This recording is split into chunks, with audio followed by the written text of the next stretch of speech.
Hello बच्चों, तो कैसे हो आप लोग। आप सभी का स्वागत है हमारे अपने यूट्यूब चैनल गैलेक्टिक इंस्टीट्यूट में। तो लास्ट क्लास में हमने पढ़ा था, जो हमारा लेक्चर 1 था क्वाड्रेटिक इक्वेशन, उसमें हमने सिर्फ पढ़ा था analysis of a graph of a quadratic equation. आज हम पढ़ेंगे कि range of a quadratic equation कैसे निकालते हैं। उस दिन हमने एनालिसिस ऑफ अ ग्राफ पढ़ लिया था कि क्वाड्रेटिक इक्वेशन का ग्राफ कैसे बनता है for A greater than zero, for A less than zero and also for D greater than zero, D equals to zero और डी लेस देन जीरो के लिए। आज हम उन सब का क्या पढ़ेंगे, रेंज। तो सबसे पहले मैं एक बार बेसिक क्लियर भी कर देता हूं आप लोगों का, जो भूल गए होंगे, नहीं देखा होगा वीडियो। तो देखो, जो क्वाड्रेटिक इक्वेशन होता है ए एक्स स्क्वायर प्लस में B X plus C, if A greater than zero, अगर ए ग्रेटर देन जीरो का केस होता है तो ग्राफ ऑलवेज ऐसे बनता है, अपवर्ड बनता है पैराबोला, ठीक है। और अगर a लेस देन जीरो होता है, if a less than zero, तो जो क्वाड्रेटिक इक्वेशन का ग्राफ होता है पैराबोला, वो कैसा होता है, डाउनवर्ड, नीचे की तरफ बनता है। बस बेसिक चीजें ये है। अब इसमें एक चीज मैंने और बताया था कि जो पैराबोला का वर्टेक्स होता है वो क्या होता है, वो होता है माइनस का b/2a कॉमा माइनस d/4a, ठीक है। इसमें भी सिमिलरली क्या हो जाएगा, ये हो जाएगा माइनस का b/2a कॉमा माइनस d/4a।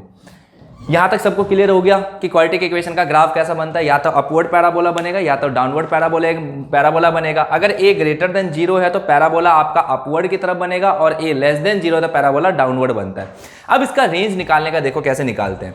सबसे पहले इसका रेंज, ये कहां से, इसकी मिनिमम वैल्यू कितनी आएगी। रेंज जो होता है उसका फॉर्मूला भी याद रख लो। रेंज का फॉर्मूला होता है एफ एक्स मिनिमम से लेके एफ एक्स मैक्सिमम, कि फंक्शन की जहां पे मिनिमम वैल्यू अकर कर रही है और कहां पे मैक्सिमम अकर कर रही है, मिनिमम टू मैक्सिमम, ये इसकी रेंज होती है। तो ये जो ग्राफ दिख रहा है, इसका मिनिमम वैल्यू कहां पे आएगा। इस ग्राफ की मिनिमम वैल्यू देखोगे तो इसके वर्टेक्स पे इसका मिनिमम वैल्यू लाई करेगा, ठीक है। Minimum value should lie on it's vertex, तो जहां पे इसका वर्टेक्स है मिनिमम यहीं पे तो आएगा। बाकी आप कहीं भी x की वैल्यू पुट कर लो, x1, ये क्या आएगा, ये ऊपर की तरफ, इसका जो y1 आएगा ये ऊपर की तरफ आएगा। अगर आप यहां पे x2 पुट करते हो, यहां पे x2 पुट करते हो, ये भी आपका क्या देगा, y2 ऊपर की तरफ वैल्यू देगा। तो ये ऑलवेज ग्रेटर देन दिस, यहां पे जो वैल्यू आएगी उससे बड़ी होगी। तो इस पोजीशन पे जो x की वैल्यू आती है वो कितनी होती है, वो होती है माइनस का d/4a। तो इट मींस क्या हो गया, इसका मतलब है कि इस पैराबोला की मिनिमम वैल्यू माइनस d/4a होगा, पर मैक्सिमम तो हम कंक्लूड कर ही नहीं सकते, क्योंकि मैक्सिमम तो ये इन्फिनिटी को भी टेंड करेगा। तो इस केस में अगर हमें इसका निकालना होगा कि इसका रेंज कितना होगा, अपवर्ड पैराबोला ए ग्रेटर देन जीरो के केस में क्वाड्रेटिक इक्वेशन का जो रेंज होगा वो क्या हो जाएगा, इस केस में इसका जो रेंज होगा वो हो जाएगा आपका माइनस का d/4a। एफ एक्स मिनिमम कहां हो रहा है, माइनस का d/4a, यहां पे मिनिमम है, ठीक है। मैक्सिमम कितना होगा, मैक्सिमम प्लस का इंफिनिटी। अगर इस केस में हमें देखना है, इस केस में इसकी रेंज कितनी होगी, तो इस केस में अगर आप देखोगे तो इसकी मैक्सिमम वैल्यू आपको यहां पे देगा, क्योंकि बाकी तो इसके नीचे है, और नीचे में जो y की वैल्यू होती है वो क्या होती है, ठीक है, छोटी होती जाती है। तो इस केस में आप कहीं भी पुट कर लो, मान लो यहां पे x1 पुट करेगा, उसकी जो वैल्यू आएगी y1, this should be less than this. और यहां पे वर्टेक्स पे इस पोजीशन पे हमारा क्या है, इस पोजीशन पे हमारा d की वो, इसका रेंज कितना होगा वर्टेक्स का, माइनस का d/4a, ठीक है। y की वैल्यू कितनी होगी, माइनस d/4a। तो हमें पता चल गया कि इस केस में अगर पैराबोला डाउनवर्ड की तरफ मूव करता है तो मिनिमम मैक्सिमम वैल्यू यहां पे अगर करेगी, बाकी तो नीचे चला जाएगा ना इन्फिनिटी पे। और अगर हमारा a ग्रेटर देन जीरो, तो उस केस में पैराबोला कैसा बनेगा, उस केस में पैराबोला ऐसा बनेगा, जो यहां पे होगा वही सबसे लीस्ट वैल्यू होगी, बाकी तो ये इन्फिनिटी को टच करेगा। तो मिनिमम कितना होगा इस केस में, माइनस d/4a, और मैक्सिमम कितना होगा, इन्फिनिटी। अगर इस केस में पैराबोला बनाते हैं, डाउनवर्ड पैराबोला बनाते हैं, तो इस केस में इसकी मैक्सिमम वैल्यू यहां पे टेंड करेगी, बाकी तो y की छोटी वैल्यू आ रही है ना, तो मैक्सिमम माइनस d/4a से लेके कहां तक, माइनस इन्फिनिटी से माइनस d/4a। तो इस केस में जो इसका रेंज होगा, इस केस में इसका रेंज क्या होगा, एफ एक्स की वैल्यू मिनिमम कहां पे आएगी, मिनिमम तो सर मिनिमम क्या आ रही है, मिनिमम माइनस इन्फिनिटी आ रही है। तो एफ एक्स की वैल्यू मिनिमम माइनस इन्फिनिटी आ रही है, तो माइनस इन्फिनिटी से मैक्सिमम कितना आ रहा है, मैक्सिमम आ रहा है माइनस d/4a, ठीक है। जस्ट इसका उल्टा, इन्फिनिटी पे कभी क्लोज ब्रैकेट लगाते नहीं, क्योंकि जो एग्जिस्ट नहीं करता उस पर क्लोज ब्रैकेट लगा नहीं सकते। तो ये चीज याद रखना कि जब a ग्रेटर देन जीरो होता है तो रेंज क्या होता है, रेंज मतलब एफ एक्स की मिनिमम वैल्यू कितनी आती है, क्वाड्रेटिक इक्वेशन की मिनिमम वैल्यू माइनस d/4a, और मैक्सिमम कितनी आती है, इन्फिनिटी। और अगर हमारा पैराबोला डाउनवर्ड होता है तो डाउनवर्ड के केस में मैक्सिमम हो जाता है माइनस d/4a, और मिनिमम जो होगा वो माइनस इन्फिनिटी। तो माइनस इन्फिनिटी मिनिमम, तो एफ एक्स मिनिमम से एफ एक्स मैक्सिमम रेंज होता है, तो पहले माइनस इन्फिनिटी फिर माइनस d/4a, ये इसका रेंज है, ठीक है। इसको बॉक्स में बंद कर लो, ये इसका रेंज है, और ये वाला जो रेंज है ये इसका रेंज है। यहां तक समझ में आ गया। तो अब देखते हैं इसके क्वेश्चन। तो अभी तक हमने क्या देख लिया, हमने देख लिया कि जब a ग्रेटर देन 0 होता है तो हमारा रेंज क्या होता है पैराबोला का, -d/4a से इन्फिनिटी। उस केस में मिनिमम जो होता है -d/4a और मैक्सिमम इन्फिनिटी। और जब हमारा पैराबोला डाउनवर्ड होता है तो उस केस में मैक्सिमम होता है -d/4a और मिनिमम क्या होता है, माइनस का इन्फिनिटी। ठीक है, समझ में आ गया। a ग्रेटर देन 0 के लिए -d/4a से इन्फिनिटी और a लेस देन 0 के लिए -d/4a माइनस इन्फिनिटी से -d/4a। अब देखो कुछ क्वेश्चन है, ये क्वाड्रेटिक इक्वेशन है, क्वाड्रेटिक इक्वेशन का रेंज बताना है। तो आपको सिंपल सा, सबसे पहले तो आपको क्या देखना है, इसका लीडिंग कोएफिशिएंट। लीडिंग कोएफिशिएंट क्या कंक्लूड करता है कि पैराबोला अपवर्ड बनेगा या डाउनवर्ड बनेगा। यहां पे लीडिंग कोएफिशिएंट देखोगे तो 1 है, जो कि a ग्रेटर देन 0 है, दैट मींस कि पैराबोला अपवर्ड बनेगा। पैराबोला कैसे बनेगा, पैराबोला अपवर्ड बनेगा ऐसा। तो इस केस में पैराबोला अपवर्ड बनेगा तो हमें इसका रेंज पता है। रेंज क्या होता है इस केस में, रेंज होता है -d/4a से इन्फिनिटी। तो -d/4a निकाल लेते हैं। -d/4a कितना होगा, -d/4a, तो d कितना हो जाएगा, d b² माइनस में 4ac। तो इस केस में b देखो, b कितना है, कोएफिशिएंट ऑफ x, ये कितना हो जाएगा 1 माइनस में 4 इंटू में a कितना है, ab1 cb1, तो ये कितना हो जाएगा 4। तो इस केस में कितना आ जाएगा, -3। तो इस केस में जो आपका रेंज आएगा वो कितना आ जाएगा, -3 से इन्फिनिटी। अब ये वाला क्वेश्चन देखते हैं। इस क्वेश्चन में हमारा a कितना है, इस क्वेश्चन में a -1 है। अगर आप यहां से देखोगे तो a कितना है, a -1 है। -1 है तो -1 लेस देन 0, मतलब a लेस देन 0। और जब a लेस देन 0 होता है तो पैराबोला कैसा बनता है, पैराबोला डाउनवर्ड बनता है। तो इस केस में पैराबोला ऐसा बनेगा। ठीक है, इस केस में इसकी रेंज क्या होती है, डाउनवर्ड पैराबोला की रेंज कितनी होती है, डाउनवर्ड पैराबोला की रेंज होती है -∞ से -d/4a। तो इसको तो निकालना ही नहीं है, -∞ तो होगा ही, -d/4a निकाल लेते हैं। तो इस केस में भी इसका d निकालते हैं, b² माइनस 4ac। b² कितना होगा, माइनस का 2 का स्क्वायर, तो ये हो जाएगा 4 माइनस में 4 इंटू 3, तो प्लस का कितना आ जाएगा, प्लस में आ जाएगा 12। ठीक है, समझ में आया। a -1 है तो -3 और -3 इंटू -4 तो 4। तो इस केस में इसका रेंज कितना हो जाएगा 16। तो यहां से कितना हो जाएगा 16, -∞ से 16। अच्छा देखो बच्चों, उस केस में तो हमने सिर्फ d निकाला है, इसको यहां पे पुट भी तो करोगे। अरे यार ये गलत हो गई, प्रिंटिंग मिस्टेक। तो यहां पे क्या करेंगे, यहां पे आ गया आपका d -3, तो अब यहां पे पुट करो, -3 पुट करोगे और माइनस पहले से ही है, तो यहां पे -3/4 इंटू a कितना है, a1 है। तो यहां पे इसे जब सोल्व करोगे तो रेंज कितना आ जाएगा, रेंज आ जाएगा आपका माइनस और -3, तो ये कितना हो जाएगा, प्लस का 3/4 से इन्फिनिटी। ठीक है, इस केस में कितना आएगा, इस केस में d16 आया है, d16 आया, माइनस का d, तो यहां पे कितना हो जाएगा बताओ, माइनस का 16/4 इंटू में a कितना है, a इस केस में -1 है। तो इसका जो रेंज आएगा वो कितना आ जाएगा, माइनस के इन्फिनिटी से 16 में माइनस का 4, तो माइनस का माइनस कैंसिल, तो 16/4 इसका आंसर है, -∞/4। ठीक है, तो -∞/4 इस केस में इस पैराबोला का क्या हो जाएगा, रेंज हो जाएगा। और इस केस में इस पैराबोला का रेंज कितना होगा, 3/4 टू इन्फिनिटी। अब देखो मेन क्वेश्चन यहां से स्टार्ट होता है, वो तो सिंपल सा सबने रट लिया कि -d/4a से इन्फिनिटी हमारा रेंज होता है। जब हमारा पैराबोला अपवर्ड होता है तो सीधे कोई भी क्वाड्रेटिक इक्वेशन दिया आपने निकाल लिया।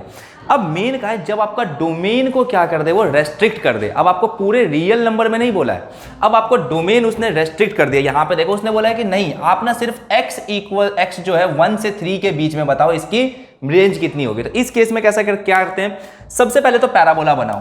पैराबोला अपवर्ड बनेगा, अब तो सबको दिख गया कि 1 है, a ग्रेटर देन 0 है, तो इस केस में पैराबोला कैसा बनेगा, अपवर्ड बनेगा। तो हमने ऐसा बना दिया पैराबोला। ठीक है, अब यहां से हम निकाल लेते हैं, इसका वर्टेक्स निकाल लेते हैं। वर्टेक्स कितना होगा ये बताओ, वर्टेक्स यहां पे -b/2a करोगे तो माइनस का b/2a, चलो लिख लेते हैं, माइनस का b/2a -d/4a। यहां से निकालोगे कितना आएगा, माइनस का b, तो ये हो जाएगा माइनस का 2/2 इंटू 1, तो 2 ही होगा। और यहाँ पे -d/4a निकालोगे तो d कितना आ जाएगा, d आ जाएगा b² माइनस में 4ac। यहाँ पे सोल्व करोगे तो ये हो जाएगा 4 माइनस में 4 इंटू 4, ये कितना हो जाएगा आपका 2 2 4। ठीक है, 4ac। यहाँ पे आपका कितना आ जाएगा, 16 में से 4 गया तो 12, माइनस का 12। यहाँ पे करोगे तो ये हो जाएगा माइनस का 12/4 इंटू में 1, तो ये आ जाएगा 3। तो यहाँ पे आ जाएगा आपका माइनस का 1 से माइनस के 1 और -3, ये इसका वर्टेक्स आ गया। अब देखो हमें काम क्या करना है इसमें, उसने बोला है 1 से 3। अगर आप ध्यान से देखोगे तो नीचे बना लेते हैं, यहां पे आपका कितना आ रहा है, -1, -3, मतलब x कोऑर्डिनेट यहां पे -1 है। और आपको बोला है कि x 1 से 3 कहां पे लाई करेगा, 1 कहीं यहां पे आ रहा होगा और 3 कहीं यहां पे आ रहा होगा। तो मतलब इसके बीच में आपको रेंज निकालना है। जब x यहां से यहां तक है तो आपको रेंज। अब उसने बोला है कि सर आप ना सिर्फ 1 से 3 के बीच में रेंज बताओ, 1 से 3 के बीच में। तो 1 से 3 के बीच में कर्व पे देखो, कर्व पे आप देखोगे कहां बनेगा, कर्व पे यहां पे बनेगा और 3 पे कहां पे बनेगा, यहां पे, मतलब इससे इसके बीच में अब आपका कर्व, ये सारा का सारा कर्व नेगलेक्ट हो गया। उसने बोला है सिर्फ 1 से 3 के बीच में आप कर्व की रेंज बताओ। तो 1 से 3 के बीच में, तो 1 पे हम क्या करेंगे, इस कर्व में 1 पुट कर देते हैं। इस कर्व में जैसे हम 1 पुट करेंगे 1 की वैल्यू कितनी आएगी देख लेते हैं, एफ ऑफ, यहां पे पुट करो F of 1, F of 1 equation में पुट करोगे कितना हो जाएगा, 1 प्लस में 2 प्लस में 4 कितना आ जाएगा, 4 2 6 1 7। तो यहां पे कितना आ गया 7, ठीक है। तो ये आ जाएगा 1,7। 3 पुट कर देते हैं, 3 पुट करोगे कर्व में तो कितना आ जाएगा, एफ ऑफ 3, एफ ऑफ 3 कितना आ जाएगा, ये आ जाएगा आपका 9 प्लस में 6 प्लस में 4, ये कितना आ जाएगा 15 और 4 19। इसका मतलब ये कोऑर्डिनेट आ जाएगा 3,19। अब आपको पता चल गया कर्व का मैक्सिमम और मिनिमम कितना है, मिनिमम रेंज कितना है, मिनिमम इसका 7 है और मैक्सिमम कितना है 19। तो इस केस में अगर कर्व का रेंज देखें, इस केस में कर्व का रेंज देखें तो वो कितना आ रहा है, इस कर्व में रेंज आ रहा है 3 7 से लेके 19, ठीक है। सिमिलरली अब नेक्स्ट क्वेश्चन देखते हैं। नेक्स्ट क्वेश्चन अगर इस वाले का देखो, इस वाले का भी a greater than 0, a greater than 0 तो कर्व कैसा बनेगा, पैराबोला आपका अपवर्ड की तरफ बनेगा। तो पैराबोला कुछ ऐसा बना लेते हैं, ठीक है। इसका भी वर्टेक्स देख लेते हैं, वर्टेक्स कितना आएगा, वर्टेक्स आएगा इसका माइनस का b/2a कॉमा माइनस d/4a, और वो कितना आएगा, वो आएगा माइनस b/2a निकालोगे तो माइनस का 2/2, तो इस केस में भी -1, और माइनस का d/4a करोगे तो d क्वेश्चन में कितना आएगा, b² माइनस में 4ac, जल्द निकालते हैं कितना हो जाएगा, b² 4 माइनस में 4 इंटू 4, यहां पे आंसर आएगा 16 में से 4 गया माइनस का 12, माइनस का 12/4 तो माइनस का 3। इस केस में भी कितना है -1 कॉमा -3, अच्छा सेम ही तो था, ठीक है, -1 कॉमा -3 सेम ही इक्वेशन है। अब यहां पे इसने क्या बोला, यहां पे बोला कि आप पूरे की रेंज मत बताओ, आप सिर्फ कर्व की रेंज तब बताओ जब आपका x कहां से कहां तक है, -3 से -2। तो -2 कहां लाई करेगा, अगर मैं x एक्सिस ऐसे बनाता हूं तो -2 कहां पे लाई करेगा, -1 से जस्ट इधर, -1 इसका कोऑर्डिनेट -1, तो जस्ट इधर यहां पे कहीं -2 लाई कर रहा होगा। -3 कहां लाई करेगा, -3 यहां पे कहीं लाई करेगा, ये -2 हो गया, और यहां पे क्या लेते हैं -3, ठीक है।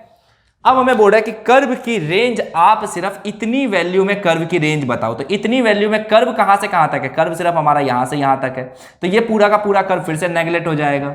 और मुझे अगर -2 से -3 पे कर्व की रेंज निकालनी है तो इसकी मिनिमम वैल्यू कहां पे आएगी, -2 पे, और कर्व की मैक्सिमम वैल्यू कहां पे आएगी, -3। तो जब हम इस पूरे इक्वेशन में कर्व के इक्वेशन f ऑफ -2 पुट करेंगे तो कितना आंसर आएगा, 4 -4 प्लस में 4, तो आंसर कितना हो जाएगा 4।